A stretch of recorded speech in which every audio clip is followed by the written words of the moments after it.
অনুরাগের ছোঁয়াতে এবার মুখোমুখি সূর্য ও সোনা। স্টার জলসায় দীর্ঘদিন ধরে চলে আসছে জনপ্রিয় ধারাবাহিক অনুরাগের ছোঁয়া।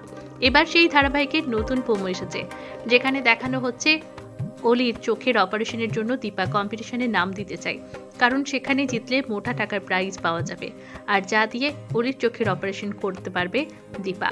অন্যদিকে অলি ও রূপা স্কুল ক্যান্টিনে বসে গল্প করছে, যেখানে রূপা অলিকে জিজ্ঞেস করে সে যে চোখে দেখতে শুরু করলে প্রথম কাকে দেখতে চায়, তার বাবাকে না মাকে। আর সেখানেই সূর্যর গলা শুনে চমকে যায় অলি। পরে যখন রূপা জানায় যে তার সূর্যই তার বাবা, তখন অলি দৌড়ে গিয়ে সূর্যর কাছে তার মায়ের কথা জিজ্ঞেস করে। আর তখনই রূপা ও সূর্য বুঝতে পারে যে অলি আসলে সোনা।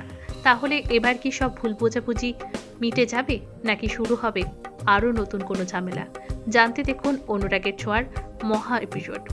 আগামী 15ই নভেম্বর ঠিক রাত 10টা থেকে 11টা 1 ঘন্টার মহা এপিসোড, শুধুমাত্র স্টার জলসার পর্দায়।